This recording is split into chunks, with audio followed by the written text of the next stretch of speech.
नमो नमः। स्वागत है आपका फिर से मेरे एक नए वीडियो में। तो आज हम लोग समष्टि अर्थशास्त्र परिचय देखेंगे। ठीक है, व्यष्टि अर्थशास्त्र चैप्टर 1 व्यष्टि अर्थशास्त्र एक परिचय वो हम लोगों ने कर लिया है कंप्लीट। ठीक है, तो चलिए इसमें हम लोग आप लोग को समष्टि अर्थशास्त्र एक परिचय देखेंगे। ठीक है, तो इसका फर्स्ट टॉपिक है समष्टि अर्थशास्त्र क्या है। ठीक है, ये सीधे 2 नंबर में पूछ देता है आप लोग का एग्जाम में। ठीक है, तो चलिए ये देखिए, इसका पूरा एकदम 5 नंबर लायक मैंने लिखा है आंसर इसका। ठीक है, तो आप लोग को जैसा पूछेगा वैसा आंसर लिखना है। ठीक है, समष्टि अर्थशास्त्र क्या है। समष्टि अर्थशास्त्र ऐसे अर्थशास्त्र की उस शाखा से होती है जहाँ संपूर्ण अर्थव्यवस्था का अध्ययन किया जाता है। इसे व्यापक अथवा बड़ा अर्थशास्त्र भी कहते हैं। इसके अंतर्गत पूरी अर्थव्यवस्था का अध्ययन किया जाता है। यह व्यष्टि अर्थशास्त्र के ठीक विपरीत होता है। देखिए इसमें क्या होता है ना, व्यष्टि अर्थशास्त्र में क्या होता है, व्यक्तिगत, और इसमें पूरा अर्थव्यवस्था का अध्ययन होता है, यानी सबका। ठीक है, और देख लीजिए यहाँ पे मान लीजिए 2 नंबर पूछेगा ना, तो यहाँ तक लिखिएगा आप लोग, और एग्जाम्पल लिख दीजिएगा तो आप लोग को 2 नंबर मिल जाएगा। अगर 3 नंबर में पूछा तो यहाँ तक लिखना है।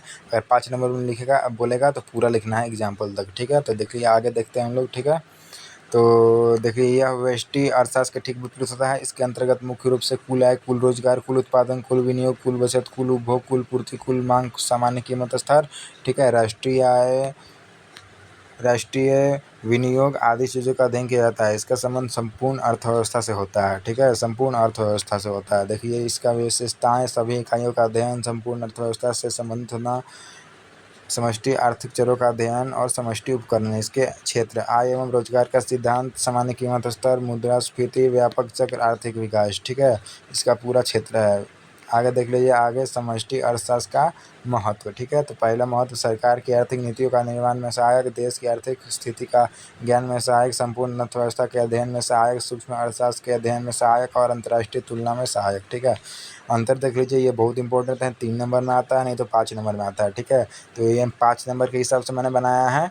ठीक है, अगर आप लोग को 3 नंबर में पूछेगा तो 3 गो लिखिएगा, और 5 नंबर में आएगा तो 5 गो लिखिएगा। ठीक है, तो यहाँ से ऐसे देखिए डिफरेंस वाला जितना आएगा ना, तो ऐसे लाइन खींचना है एग्जाम में। ठीक है, इससे क्या होता है ना, फुल में फुल नंबर मिलता है। ठीक है, ऐसे व्यष्टि अर्थशास्त्र समष्टि अर्थशास्त्र कर देना है, पहला टॉपिक डालना है। ठीक है, पहला नंबर डालना है। व्यष्टि अर्थशास्त्र के अंतर्गत व्यक्तिगत इकाई का अध्ययन किया जाता है। इसके अंतर्गत व्यक्ति और व्यक्ति के व्यवहार का अध्ययन किया जाता है। ठीक है, इसके अंतर्गत एक वस्तु की कीमत के निर्धारण का अध्ययन होता है। इसे कीमत सिद्धांत के नाम से भी जाना जाता है। और फिर एक लिख दीजिएगा, इसे सूक्ष्म अथवा छोटा अर्थशास्त्र भी कहते हैं, और एग्जाम्पल डाल दीजिएगा। ठीक है, एक उत्पादक, एक उपभोक्ता, एक फर्म आदि। ठीक है, इसमें देखिए क्या होता है, इसमें होता है आप लोग का समष्टि अर्थशास्त्र के अंतर्गत संपूर्ण अर्थव्यवस्था का अध्ययन किया जाता है। ठीक है, संपूर्ण अर्थशास्त्र या अर्थव्यवस्था का अध्ययन किया जाता है। ठीक है, इसके अंतर्गत समाज और समाज के व्यवहार का अध्ययन किया जाता है। इसके अंतर्गत सामान्य कीमत स्तर का अध्ययन होता है। ठीक है, इसे आय एवं रोजगार का सिद्धांत के नाम से भी जाना जाता है। ठीक है, और इसे व्यापक अथवा बड़ा अर्थशास्त्र कहते हैं। ठीक है, और इसका एग्जाम्पल में हो जाएगा राष्ट्रीय आय, राष्ट्रीय बचत आदि। ठीक है, आगे देखिए, समष्टि अर्थशास्त्र की आधारभूत धाराएं। ठीक है, वस्तुएं, गुड्स, अपनी आवश्यकताओं को पूरा करके करने के लिए जो उपयोग करते हैं वे वस्तुएं कहलाती है, गुड्स। ठीक है, वस्तुओं को 2 भागों में बांटा जाता है। ठीक है, उपभोग वस्तुएं और उत्पादक वस्तुएं। उपभोग वस्तुओं में टिकाऊ होता है और गैर टिकाऊ होता है। ठीक है, आगे देखिए, उपभोग वस्तुएं, जिन अंतिम वस्तुओं का क्रय कर उपभोक्ता उपभोग करता है उसे ही उपभोग वस्तुएं कहते हैं। ठीक है, इन वस्तुओं का प्रयोग किसी अन्य वस्तुओं के उत्पादन के लिए नहीं किया जाता है, जैसे खाद्य सामग्री, साबुन, सब्जी, स्कूटर आदि। ठीक है, देख लीजिए एकदम सिंपल वर्ड्स में लिखा हुआ है, तुरंत याद हो जाएगा। ठीक है, टिकाऊ वस्तु, यही खाली पढ़ने में याद हो जाएगा। टिकाऊ वस्तु जो सिंपली पता चल रहा है, जो टिकाऊ वस्तु कौन हो गया, जो लंबे समय तक टिकेगा। ठीक है, अधिक लंबे समय तक स्थिर बने रहने वाली वस्तुओं को टिकाऊ वस्तु कहते हैं। इन वस्तुओं का उपयोग लंबे समय तक किया जा सकता है। ऐसी वस्तुएं लंबे समय तक उपभोक्ता की आवश्यकताओं को पूरा करती है। Car, scooter, mobile phone, radio आदि। गैर टिकाऊ, जो लंबा समय तक नहीं चलेगा, जैसे कि जैसे कि आप लोग कौन कौन सा हो जाएगा, जैसे कि साबुन हो गया, फल हो गया, सब्जी हो गया। ठीक है, आप लोग डिफिनेशन पढ़ लीजिए, देखिए क्या बोल रहा है। ऐसी वस्तुएं जिनका उपयोग लंबे समय तक नहीं किया जा सकता उन्हें गैर टिकाऊ कहते हैं, साबुन, फल, सब्जी आदि। आगे देखिए, उत्पादक वस्तुएं, ऐसी वस्तुएं जिनका उपयोग अन्य वस्तुओं के उत्पादन के लिए किया जाता है उन्हें ही उत्पादक वस्तुएं कहते हैं, जैसे उत्पादन के लिए करते, अन्य वस्तु के उत्पादन के लिए करते हैं, ठीक है, अन्य वस्तु के उत्पादन के लिए करते हैं।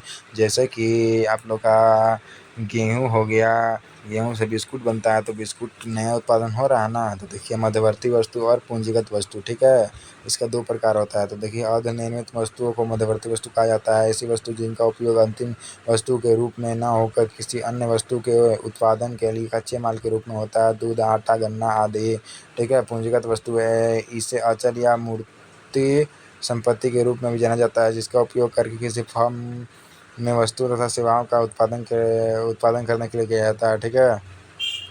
आगे देख लीजिए, यहाँ पे एग्जाम्पल हो जाएगा मशीनरी, संयंत्र, औजार या वाहन, ठीक है। आगे देख लीजिए अंतर स्टॉक और आप लोग का प्रवाह, इससे एक ऑब्जेक्टिव आता है, ठीक है। तो देख लीजिए जो भी देखिए यहाँ सिंपली जो भी रुक गया है स्टॉक है, जो भी बढ़ेगा या घटेगा प्रवाह है, ठीक है। तो जैसे संपत्ति, बैंक की संपत्ति, ठीक है, दो संपत्ति एक, देखिए कैसे फंसाता है आप लोगों को स्टॉक, ठीक है ना। बैंक में आप लोग का बोल देगा इस दिन आप लोग का 50 करोड़ रुपया है, तो क्या है, स्टॉक है कि प्रवाह है, तो वो आप लोग का स्टॉक होता है, ठीक है ना। दो स्थानों के बीच की दूरी स्टॉक है, एक टैंक में जल स्टॉक है, मुद्रा की मात्रा स्टॉक है, पूंजी स्टॉक है, श्रम बल स्टॉक है, ठीक है। प्रवाह आय, चलती गाड़ी, नदी का जल, मुद्रा खर्च, पूंजीगत निर्माण, पूंजी पर ब्याज, सब घटेगा बढ़ेगा, ठीक है। तो चलिए इस वीडियो में इतना ही, मिलते हैं नेक्स्ट वीडियो में, तब तक के लिए धन्यवाद, जय हिंद।